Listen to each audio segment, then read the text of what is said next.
C'est l'heure de notre chronique Piste verte. J'ai au bout du fil Gilles Lartigot. Il est auteur de ce livre Eat, chronique d'un fauve dans la jungle alimentaire. Bonjour, Monsieur Lartigot, ça va bien? Bonjour, ça va très bien. Merci de m'inviter. Oui, bien, un livre choc, hein? Vos propos sont les suivants. Nous vivons dans une société toxique pour notre santé. La nourriture industrielle nous rend malades. La pollution, le stress et les produits chimiques font partie de notre quotidien. Ce sont des faits, mais il y a une note d'espoir. Vous ajoutez, il est encore temps d'en réchapper. Alors, vous nous parlez évidemment de viande, mais vous nous parlez de ces abattoirs, comment nos belles bêtes sont traitées dans ces abattoirs pour nous nourrir. Et bon, vous nous parlez de tous ces dangers toxiques, chimiques, qui empoisonnent un peu notre santé. Qu'est-ce qui vous a emmené à écrire ce livre? Je sais que présentement, bon, vous avez un blog, vous êtes conférencier aussi. Oui. Ce qui m'a amené en fait à écrire ce livre, c'est que je suis arrivé en fait au Québec il y a à peu près 3 ans et demi. Avant de quitter la France, j'intervenais sur une chaîne de télévision où je faisais des chroniques culinaires. Et en même temps, j'ai commencé à faire des enquêtes d'investigation, et notamment dans le milieu de l'élevage industriel. Et moi qui étais un gros mangeur de volaille, je mangeais de la viande régulièrement, je consommais beaucoup de produits animaux. Je me suis rendu compte dans quelles conditions nos bêtes étaient élevées. Et je me suis aperçu avec mes enquêtes que la viande que nous consommons aujourd'hui est toxique. Je voudrais pas trop axer je dirais mes propos sur la problématique de la viande, parce que c'est vrai que c'est une problématique qui est importante dans notre alimentation aujourd'hui, notamment même ici au Québec où on consomme beaucoup de porc, on consomme beaucoup de viande, quasiment à tous les repas. Et ça aujourd'hui c'est toxique pour notre santé, parce qu'il faut bien comprendre, en dehors de la maltraitance animale, qui est pour moi c'est complètement immoral ce qu'on fait aux animaux. Je pense qu'on va commencer à s'en apercevoir dans les années qui vont arriver. Ne serait-ce qu'en France, on abat 3 millions d'animaux par jour. Oui, 3 millions d'animaux par jour. C'est énorme. Bien se rendre compte qu'on est sur un génocide.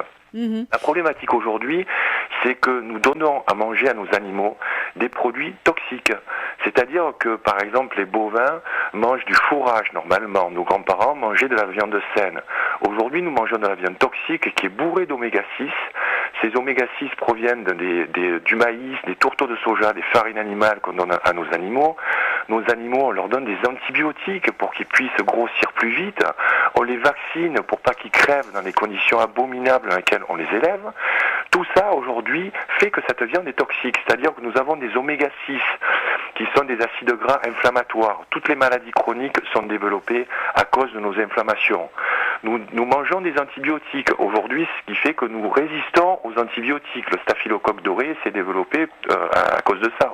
Aujourd'hui, nous n'arrivons plus à nous battre, à combattre les maladies avec des antibiotiques, parce que 70% des antibiotiques qui sont produits, parce que les antibiotiques que nous donnons aux animaux, c'est des antibiotiques que nous prenons aussi pour nous, humains. 70% de cette production est pour les animaux. Donc il faut que vos auditeurs comprennent aujourd'hui que la viande qu'ils consomment est une viande toxique. Je ne parle pas de la viande biologique. Qui est la viande biologique, en fait, les animaux mangent de la nourriture qui est saine. Et je me suis rendu compte, au travers de mes investigations, qu'on peut se nourrir différemment. Mais la viande, comme je vous ai dit, c'est une partie du problème. Pour moi, le gros problème aujourd'hui, c'est le mensonge médiatique au niveau de notre alimentation. Buvez du lait, c'est bon pour votre santé, c'est totalement faux. Il faut que vos auditeurs le sachent. Les lobbies aujourd'hui sont tellement puissants. Aujourd'hui, ils peuvent faire passer des réglementations ou des lois. Parce qu'il faut savoir que les agences gouvernementales ne sont pas là pour garantir notre santé. Les agences gouvernementales sont dirigées par des gens qui ont des conflits d'intérêts avec les industriels. Donc ça, je trouve ça inadmissible. Et ça a été une très mauvaise surprise dans mon livre lorsque j'ai appris tous les additifs alimentaires qu'on a dans nos aliments. Tous les additifs alimentaires qu'on a dans nos plats préparés. 80% de notre bol alimentaire aujourd'hui est constitué d'aliments transformés, qui sont de la nourriture morte, qui sont des aliments acides, qui sont des aliments avec par exemple du glutamate monosodique. Savez-vous ce que c'est le glutamate monosodique? C'est un véritable poison. Alors il ne faut pas s'étonner aujourd'hui que nos enfants soient malades, qu'ils soient hyperactifs, qu'on crève du cancer, qu'on crève de maladies cardiovasculaires, parce que la médecine ne s'occupe pas du tout de prévention. La médecine est un véritable business aujourd'hui. On nous vend des pilules. Est-ce que lorsque vous allez consulter votre médecin, il vous demande votre mode alimentaire? Non, jamais. Pourtant, j'ai un professeur émérite qui a collaboré avec moi dans le livre, qui est un spécialiste des cancers hormonodépendants, cancer du sein, cancer de la prostate, cancer des testicules. Donc cette personne-là aujourd'hui me dit qu'une alimentation adéquate, une alimentation saine, écoutez bien Marie-France, peut ralentir ou accélérer un cancer sur 2. Oui, donc ça c'est... Peut ralentir ou accélérer un cancer sur 2. Et aujourd'hui, il n'y a aucun médecin qui prescrit ou qui demande ou qui s'intéresse au mode alimentaire de ces patients, mais je leur en veux pas. On leur apprend pas ça à l'université. On leur apprend pas pendant leur cursus universitaire que l'alimentation peut soigner et peut guérir. Donc, excusez-moi, je suis très en colère par rapport à ça. Mais ce qui vous distingue de beaucoup d'autres, je trouve, qui ont dénoncé un peu l'élevage industriel et ce qu'elle implique, c'est que vous êtes contre le fait de classer les gens par rapport à leur choix alimentaire. Vous dites que votre livre porte davantage sur les dangers de notre alimentation moderne. Vous parlez de santé. Alors, être végétarien ou végétalien ne veut pas dire que l'on est protégé. Vous parlez de perturbateurs endocriniens, par exemple. Alors ça, je trouve ça intéressant parce que vous-même, vous n'êtes pas végétarien. Je ne suis pas végétalien, je ne suis pas végétarien, je ne suis pas dans une classe précise. Il arrive, je fais la plupart de mes repas aujourd'hui sont sans source animale. Il est vrai qu'aujourd'hui on peut rester en très bonne santé, je fais beaucoup de sport, j'ai une musculature assez développée et tout ça je peux le préserver uniquement avec des végétaux. Mais je ne suis pas un gourou. Je ne suis pas un donneur de leçons. Moi, j'étais comme je suis un simple citoyen. Je suis un patriote français. Je vis ici aujourd'hui au Québec. Je respecte vos coutumes, etc. Je apprends à vous connaître. Donc, je respecte ça. Mais je fais un constat dramatique en France et au Québec. C'est la même chose. C'est dans tous les pays industrialisés. Donc, le fait qu'on classe les gens par rapport à leur mode alimentaire, je trouve que c'est complètement aberrant. Parce qu'on ne va pas manger la même chose ici à Montréal que lorsque je rentre, par exemple, dans le sud de la France, en Provence, à Marseille. Je ne vais pas consommer les mêmes choses, les mêmes produits. J'encourage les gens, par exemple, à sauver c'est pas une espèce, je dirais, c'est une catégorie socio-professionnelle qui est en disparition, qui est en péril. Ce sont les paysans. Sauvons nos paysans. Sauvons les paysans qui culturent de façon biologique. C'est eux qui nous font vivre. J'ai peur que nos enfants ne connaissent pas des paysans, parce qu'aujourd'hui, toute l'industrie est en train de tuer des paysans aujourd'hui qui font tout leur possible pour cultiver de façon biologique, c'est-à-dire sans produits chimiques. Et là, Marie-France, vous parlez, des perturbateurs endocriniens. Donc, je parle dans le livre des perturbateurs endocriniens parce que le professeur Pierre-Marie Martin est un spécialiste des perturbateurs endocriniens. C'est des choses qu'on connaît depuis les années 60, en fait, qui se retrouvent dans notre alimentation parce qu'ils sont dans les pesticides. Il faut savoir que les auditeurs doivent savoir que les pesticides, en fait, sont les dérivés de nos gaz de combat. Les gaz de combat de la Première Guerre mondiale, les insecticides de la Deuxième Guerre mondiale. Donc tout ça, c'est des produits chimiques, donc qui font du mal à notre corps, qui sont des carcinogènes, qui provoquent le cancer. Donc on les retrouve dans les pesticides, mais on les retrouve aussi dans les plastiques.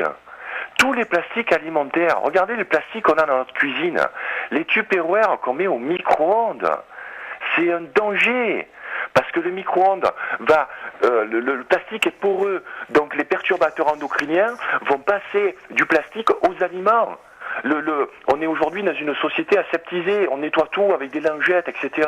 Oui, c'est mais vrai. c'est dangereux de faire ça à l'intérieur d'un frigidaire, par exemple, d'un réfrigérateur. Le papier, le plastique alimentaire, on emballe, vous savez, nos sandwichs, etc. Ça aussi, ce ne sont pas des produits naturels, donc ces perturbateurs endocriniens, on les retrouve dans notre alimentation, on les retrouve dans les plastiques, on les retrouve dans les médicaments aussi. Ils dans sont les partout. médicaments, les perturbateurs endocriniens, les médicaments, on synthétise à peu près 20-30%, le reste ça part dans nos selles, dans nos urines.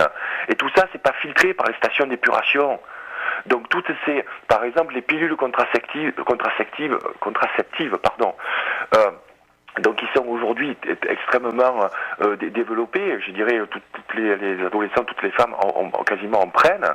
Et donc je dirais toutes ces molécules vont partir en fait dans les selles ou dans les urines, donc vont se retrouver dans la nature. Oui, on va se retrouver dans la nature, dans les nappes phréatiques, etc. C'est-à-dire que le professeur Martin me dit, si on ne réagit pas aujourd'hui, notre génération, la génération future, on va devenir stérile. Oui, c'est une des causes. On Mais va vous dites devenir stérile. On est en train de tuer la planète et on est en train de se tirer une balle dans le pied. parce que c'est un cercle vicieux. Vous mentionnez dans votre livre que même la femme qui allaite, elle-même se nourrit de nourriture non biologique, donc qui a ses pesticides, ses engrais chimiques, et elle transmet ça déjà au nouveau-né. Oui, parce que les perturbateurs endocriniens, c'est très vicieux, parce que ça se fixe dans nos cellules graisseuses et on les stocke à vie. À vie, on les stocke. Même si on maigrit, ils vont se concentrer dans nos cellules graisseuses. Et la femme a des cellules graisseuses dans ses seins. Et lorsqu'elle allaite, elle va intoxiquer son enfant. Malgré tout, l'allaitement est le meilleur moyen de protéger son enfant. Donc, le lait de vache, c'est bon pour les veaux. Il y a ce chapitre sur l'élevage industriel. On parle bien sûr des poulets, des vaches. Vous avez collaboré avec Jean-Luc Daube. On a des extraits de cette entrevue.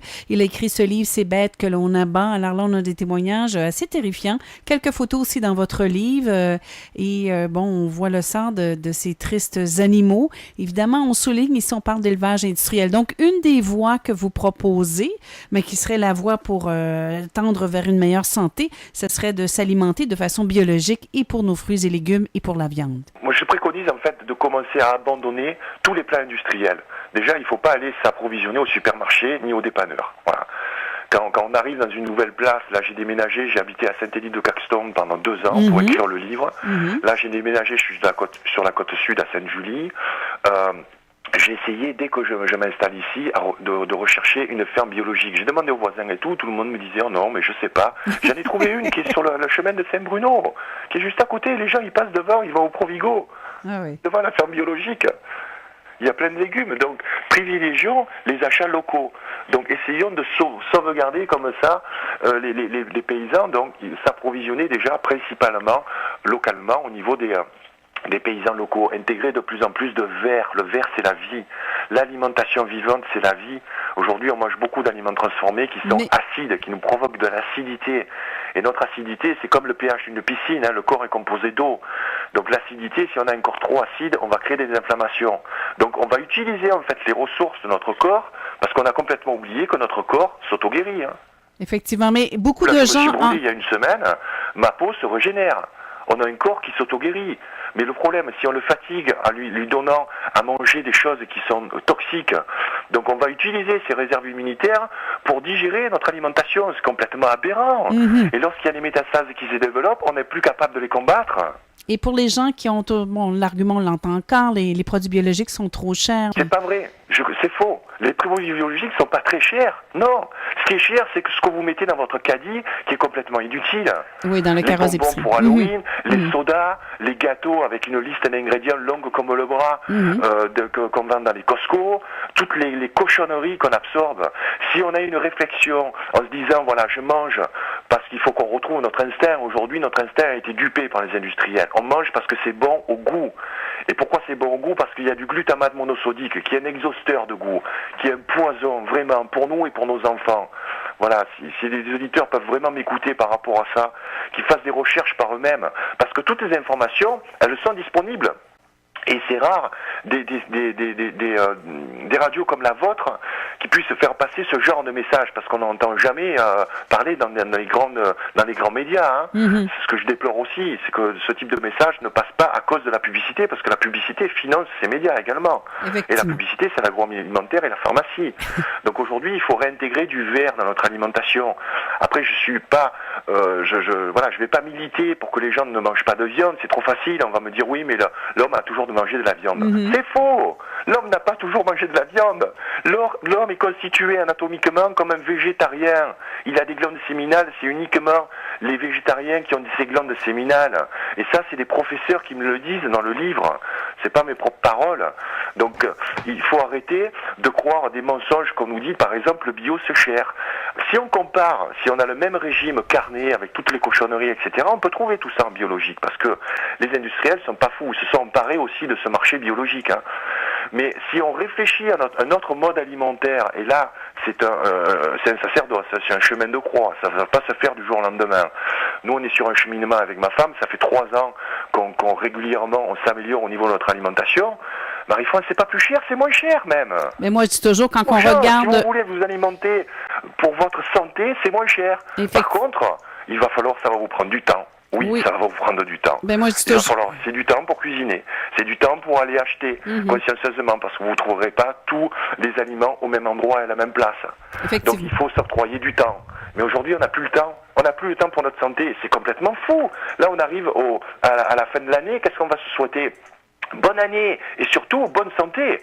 Oui, mais qu'est-ce qu'on fait pour notre santé? L'alimentation sera ton remède. C'est Hippocrate qui a dit ça. Hippocrate qui est le fondateur de la médecine moderne. Et savez-vous qu'aujourd'hui les médecins prêtent plus serment sur Hippocrate? C'est fini ça. J'ai appris ça récemment. Me disait, moi tu sais, mais le serment d'Hippocrate, on ne prête plus serment dessus. Non, aujourd'hui, ils prêtent serment sur le dollar et l'euro. Hein. Il nous reste... La médecine est devenue un business. Monsieur Lartigot, il nous reste à peine 1 minute. Alors, pour conclure, oui, je partage. Je me dis, bon, la nourriture industrielle, quand on regarde la liste d'ingrédients qu'on retrouve sur les produits qu'on achète, on peut dire que c'est très cher. Donc, c'est une autre façon de voir les choses.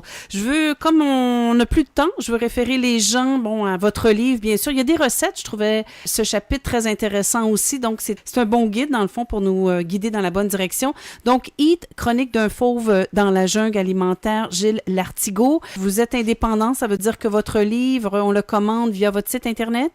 Sur le site Internet de l'éditeur, mon éditeur et moi-même sommes indépendants, nous ne passons pas par les structures extérieures.